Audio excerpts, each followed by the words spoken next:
አንድ የምነግራችሁ ነገር ቢኖር ማለት ነው ተስፋ እንዳትቆርጡ።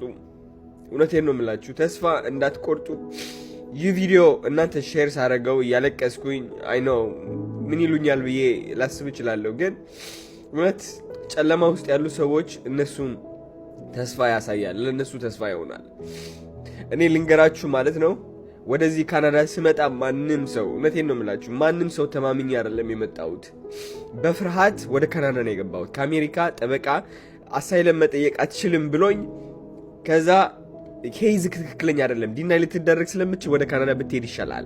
ይህ ውሳኔ የወሰንኩት ካናዳ ለመግባት በ5 ቀን ውስጥ ነው። ያው ማአት ሰዎች እያስፈራሩኝ ካናዳ እንዳትሄድ፣ ካናዳ ጥሩ አይደለም፣ ካናዳ እንደዚህ ነው እየተባልኩኝ ማለት ነው። ከዛ ከአሜሪካ ግን ማለት ነው እውነቴን ነው የምላችሁ ሰዎች ሳልሰማ ማን እንደሰማውኝ አላውቅም። የሆነ ልቤ ማለት ነው እግዚአብሔር ነው አሮ ነው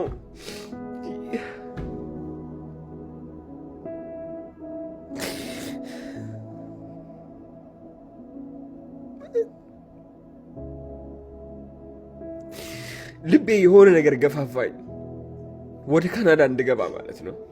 ምንም ሳላቅ እውነቴን ነው የምላችሁ ስልኬን ጥዬ ነው የገባሁት ራሱ ፈሪቼ ማለት ነው። ማንንም ሰው ሳላቅ ጠበቃ ብቻ ያበሻ ጠበቃ አግኝቼ እሱ ተስፋ አድርጌ ነው የገባሁት። ከዛ ማለት ነው ወደ ካናዳ ስገባ እንዳለ ሸልተር ውስጥ ነው የኖርኩት። ብዙ ኢትዮጵያውያን የሚኖሩበት ቦታ ነው። እንግዲህ ወደ ካናዳ ሲመጡ ወደ ኪውቤክ ገባሁኝ። ኪውቤክ ስገባ ያላሰብኩት ህይወት ነው። ከ6-7 ሰዎች አብረክ ነው የምታድረው እንደ ዩኒቨርሲቲ ዶርም ውስጥ። እኔ እንግዲህ ይህ ህይወት አላውቀውም። ስልኬ የለኝም። ብሬን ደግሞ መልስ እንዳይሉኝ ይሄ ብር ከየት ያመጣኸው እንዳይሉኝ ማለት ነው እንዳለ ከአሜሪካ ወደ ኪውቤክ ሊያሻግሩኝ ወደ ኪውቤክ የወሰዱኝ ወደ የካናዳ ቦርደር እነሱን እንዳለ ብሬ ሰጥቻቸዋለሁ። ቲፕ ሰጠዋቸው 300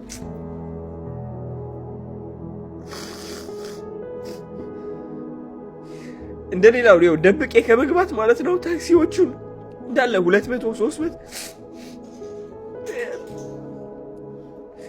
የዛኔ እንኳን እውነቴን ነው የምላችሁ በራሴ የምኮራው የዛኔ እንኳን እዛ ሲቹዌሽን ላይ ሆኜ የማላውቀው ሀገር ያለምንም ብር ማለት ነው ብሬ እንዳለ ላይክ ለታክሲዎቹ በቃ ደስ እንዲላቸው ምን ይሰጠዋቸው ምን ያደርግልኛል ደብቄ ከመግባት ልስጣቸው። አይ ነው ጅልነት ነው ግን ላይክ አይ ዶንት ኖ ማን እንደዚህ አድርጎ እንደፈጠረኝ አይ ዶንት ኖ። ከዛ ካናዳ ገባሁኝ። ለ2 ቀን ሞንትሪያል አደርኩኝ ሸልተር ውስጥ ማለት ነው። ከዛ ወደ ቶሮንቶ ልሄድ ፈልጌ እዛ ሞንትሪያል ያሉ ሰዎች እንዳለ ወደ ቶሮንቶ እንዳትሄድ ሰው ማታውቅ ከሆነ እዛው ትጠፋለህ፣ ሆምለስ ሆነህ ነው የምትቀረው ተባልኩኝ። ምክንያቱም የዛኔ ዓመት በዓል ነበረ። ሸልተሮቹ ቶሎ ስለሚዘጉ በረንዳ ላይ ነው የምታድረው አሉኝ። ከዛ ደግሞ ምን ልቤ ውስጥ እንዳደረ አላውቅም። አሮ ነው እሄዳለሁኝ።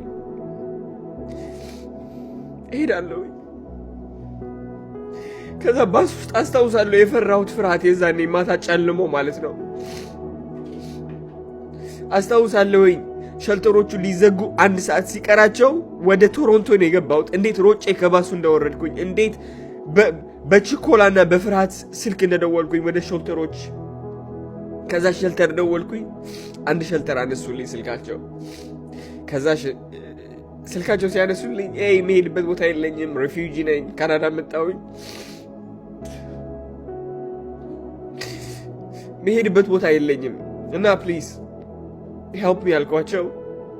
ከዛ እነሱም ጥሩ ሰዎች ታክሲ ላኩልኝ። ከዛ ታክሲ ላኩልኝ ቦታ ወደ ሄድኩበት ሸልተር ግን እንዳለ የሆምለስ እና ላይክ እብድ የሆኑ የሚያጨሱ አዲክትድ የሆኑ ሰዎች እዛ የሚያድሩበት ቦታ ነው የሚደባደቡ። እዛ ቦታ ሄድኩኝና ላይክ ሌላ ቦታ የላችሁም እዚህ ማደር አልችልም፣ ከእነዚህ ሰዎች ማደር አልችልም ሌላ ቦታ። ከዛ ችግር የለውም የሬፊውጂ ሳይሆን የወጣት ሆምለስ ሸልተሮች እንልካለን አሉኝ። ወደዛ ሸልተር ሄድኩኝ። ከዛ ዛ ሸልተር ለ2 ሳምንት ቆየው። ላይክ እዛ ሸልተር ይሆናል አይደል በቃ እንዳለ ሙዴ ተበላሽቶ ነበረ። ስለ ህይወት ማን እንደሆንኩኝ ረሳሁት። አዶናይ ማን ነው? የት ነው ያደግኩት? ጸባዬ ምንድነው? በቃ ግራ ገባብኝ። ህይወቴ እንዳለ ቄሪር አለብኝ። ከቤተሰብ ጋር አብሬ ያደግኩ ልጅ እንዳለ የማላቃቸው ሰዎች ተከብቤ ማደርና መዋል ጀመርኩኝ። እነሱ ሰዎች ሆምለስ ነበሩ። እኔም በቃ በተቻለኝ አቅም በቃ ሰርቫይቭ ለማድረግ ማለት ነው በተቻለኝ አቅም እዛው ቆየሁኝ። ከዛ በኋላ ከሳምንት በኋላ እዛው መቆየት ከሁለት ሳምንት በኋላ እዛው መቆየት ስላልቻልኩኝ ወጣሁኝ። ምክንያቱም እዛ የነበሩ ሰዎች ትክክል አልነበሩም አይምሯቸው። ከዛ በኋላ ወደ ሬፊውጂ ሸልተር አፕላይ ያደረኩኝና እዛ ሬፊውጂ ሸልተር ደግሞ የመቀበል እድልክ በጣም ዝቅተኛ ነው ተባልኩኝ። ግን እዛው ሲሄድ እንዳጋጣሚ ሆኖ ከ5 ቀን በኋላ ደወለችልኝና አዶናይ አሁን መምጣት ምትችል ከሆነ በ1 ሰዓት ነው በ2 ሰዓት ውስጥ አንድ ሩም አለን እሱን እንሰጣለን፣ ካልሆነ ግን ማአት የሚጠብቁ ሰዎች አሉ። እድሜ 18 ስለነበር ትንሽ ቅድሚያ ተሰጠኝ። ወይኔ ወደ ሸልተሩ ለመሄድ ማለት ነው ብር አልነበረኝም። በባስ እንዳልሄድ ደግሞ ማለት ነው በጣም ሌት ሆናለሁኝ፣ እዘገያለሁ።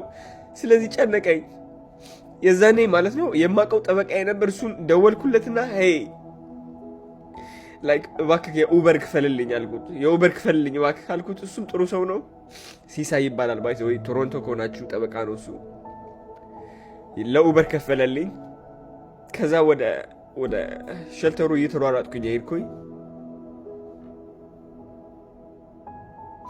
ከዛ ወደ ሸልተሩ ስገባ እድል አገኘሁኝ። ተመልሼ እንደገና ሻንጣዎችን ሁሉ ነገር ይዤ ጠቅልለህና ነው የተባልኩት። እንዳለ ከነ ቦርሳዬን ጠቅልዬ ነው የወጣሁት በቃ በአጠቃላይ። ከዛ ወደዛ አዲስ ሸልተር ገባሁ። ወደዛ አዲስ ሸልተር ስገባ ደግሞ ከ3 ሰዎች ጋር ነበርኩኝ ማድረው እዛው ማለት ነው። ለአንድ ዓመት ከምናምን ከ3 ሰዎች ጋር ቆየሁኝ እዛ።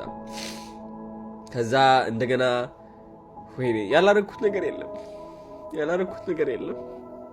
ኡበር ለመስራት 3 ጊዜ ባይክ ገዝቼ 3 ጊዜ ባይክ የተሰረቀ 3 ጊዜ ባይክ የተሰረቀ። ከዛ በኋላ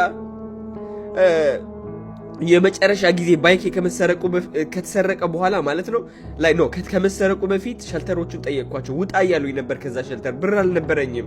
600 የመጨረሻ የነበረች ሳይክል ነው የገዛሁት ኡበር ለመስራት ብዬ ማለት ነው። ከዛ ሸልተሮቹ ምን አልኳቸው? ሄይ ላይክ ብር የለኝም አሁን ውጣ እያላችሁኝ ነው። ብር የለኝም፣ የቤት ኪራይ ማግኘት አልቻልኩም እና ፕሊዝ ትንሽ ትዕግስት አድርጉልኝ። በጣም ቆይተሃል፣ መውጣት አለብህ፣ በጣም ብዙ ሰዎች እየጠበቁ ነው አሉ። ከዛ በኋላ ፕሊዝ በቃ እየለመንኳቸው ነው፣ እባካችሁ ቤት ስጡኝ። ላይ የሆነ የወጣት ቤቶች ነበሯቸው የ18 እስከ 20 ምናምን የሆኑ ማለት ነው፣ ወይም ቤተሰብ ያላቸው እና እዛ ለምን አትሰጡኝ አልኳቸው። እዛ ሙሉ ነው አሉኝ። ከዛ በኋላ ሲያስገድዱኝ ውጣ እያሉ የመጨረሻ ተስፋ የምን ነበረች? ኡበር ነበረች፣ ባይኳ ማለት ነው። በቃ ለፍቼ እሷን ሆስቴል እንደውም ከፍዬም ላድርግ እችላለሁ አልኩኝ። ከዛ ባይኳን መስራት ጀመርኩኝ። በመጀመሪያው ምሽት ተሰርቃ አደረች ማለት ነው።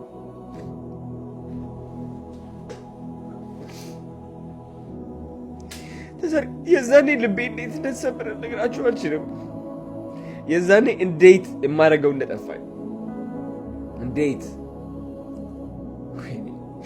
ከዛ ማለት ነው የዛኔ አበሻ ነበር፣ የሆነ አበሻ ነበረና የመጨረሻ ቃልን ውጣ፣ ዛሬ መውጣት አለብኝ። ከዛ የዛኔ የሌሊት ጸባይ ነው ያወጣሁት። ምክንያቱም የመጨረሻ ምንም አልነበረኝማ። የሌሊት ጸባይ አለቀስኩኝ፣ እዛው እያዩኝ ማለት ነው። በሩን እንዳለ በቃ ላይ እንትና ዘጋሁትና ከዛ ደንግጠው አዩኝ። ላይክ የምሄድበት ቦታ የለኝም፣ ብር የለኝም። ባይኬ ተሰረቀች። ባይኬ አፋልጉኝ ስላችሁ ምንም አታረጉም፣ ካሜራ ቼክ አድርጉ ብላችሁ አቅልላችሁ ነው የምታዩት። ምን አድርጉ ነው የምትሉ? በቃ አለቀስኩኝ። ለምን እንደወራ አላውቅም፣ አለቀስኩኝ። ከዛ የሸልተሩ ማናጀሯ መጣ ማለት ነው። ኦኬ አንድ ሩም አግኝተልናል፣ እዛው መግባት ትችላለች። ከዛ የእግዚአብሔር ነገር ገረመኝ። በቃ መጨረሻ ላይ ሁሉ ነገር ከማጣቴ ደጅ ከመውጣቴ በፊት እንደገና ዳንከኝ ጌታ ይዋልኩኝ እንደገና። ከዛ ወደዛው ሸልተር ገባሁኝ። እዛ ብቻህን የምትኖርበት ሸልተር ለ2 ዓመት እየተጨናነኩኝ በውፍረት ተቸግሬ ራሴን እየጠላሁኝ ጨለማ ውስጥ ገብቼ እያለቀስኩኝ ቪዲዮዎች ለቀቅ ያለው እያለቀስኩኝ አይታችሁታል እናንተ። እያለቀስኩኝ ለ2 ዓመት ቆየው እየሰራሁኝ ለሰው እየፈጋው ስለ ህይወት ግራ ምንድነው ህይወት ከቤተሰብ አይደለም ግንኙነት የለም። ስለ ህይወት ግራ እየገባኝ ራሴን እየጠየቅኩኝ ማንኝ ነኝ? ምንድነው ዓላማዬ? ጌታዬ ሆይ ምንድነው የሚመጣው? መቼ ነው ብርሃኑ የሚመጣው? መቼ ነው የሚያልቀው ይህ ሁሉ እያልኩኝ ዝም መልስ የለ። 2 ዓመት 3 ዓመት 4 ዓመት ትለፋለህ። ከዛ መጨረሻ ላይ ግን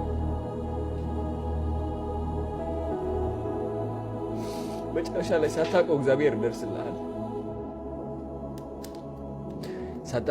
ይደርስልሃል። ይደርስልሃል ሳታውቀው። ታሸንፋለህ ሳታውቀው። በዛ ሁሉ ልፋት ትቆይና ማለት ነው ያ ሁሉ ነገር እንትን ያደርግና ግን ልብ ካልጽተህ ሰዎችን እያከበርክ ሰዎችን ፍቅር እየሰጠህ ለሰዎች እየዋህየው በዛ ሁሉ ችግር እያለፍኩ ነው። በዛ ሁሉ መከራ እያለፍ ግን አንተ ባህሪክ ምንድነው? ሰላም፣ መሳቅ በቃ ላይክ እንጂ እውነቴን ነው የምላችሁ። ድሮ እኔ ላይክ እንትን አድርጌ ነበረ ላይክ በጎዱኝ ሰዎች ወይም ደግሞ በተጫወቱብኝ በይወህና በተጫወቱብኝ እንደ ህፃን ልጅ ባዩኝ ሰዎች እንደዛው አክት ባረግ ኖሮ እውነቴን ነው የምላችሁ የማይሆን እስር ቤት ገብቼ ነበረ ሰው እየደበደብኩኝ። ከዛ ግን ይህ ሁሉ ትዕግስት አድርገህ ስትጠብቅ ለካስ እግዚአብሔር ይቆጥርልሃል። ከዛ አንድ ቀን ትመጣለች፣ ትባረካለህ። የምትሰራው ስራ ህልምክ ይሆናል፣ ደስታክ ያመጣልሃል። ገቢ ሁሉ ያስደነግጣል። የምታግዛቸው ሰዎች ህይወታቸው ሲቀይሩ ስታይ ባንተ ድጋፍ ደስታ ያመጣልሃል። ከዚህ በላይ ምን አለ ጌታዬ ሆይ? ሁሉም በየቦታው ሲይዝ ሰውነቴ ከነበርኩበት አሁን ወዳለሁበት ምን ያህል ጥንካሬ እንደጠየቀብኝ የዛኔ እየተቸገርኩኝ ነበር። ግን አሁን ሆኜ እያንዳንዷን ችግር፣ እያንዳንዷን ስቃይ፣ እያንዳንዷን የተከዳሁባት ያለፍኩባት ችግር ጨለማ፣ እያንዳንዷን ጨለማ የመሬት ዝቅተኛ አፈር የላስኩባት ቀን አሁን እሷን ነው ማመሰግነው። እነዛ ኖርማል ቀናቶች ከስራ ሰርቼ የተመለስኩባቸው ቀናቶችማ አላስታውሳቸውም። እቺ የተሰቃየሁባት ቀን ያለቀስኩባት ቀን ግን ለአሁን ፍቅር ሆናኛለች፣ ለአሁን ምስጋና ሆናኛለች፣ ለአሁን እግዚአብሔር እንዳስታውሰው ህይወቴ ላይ እንደሰራልኝ እንዳልረሳኝ ሁሌ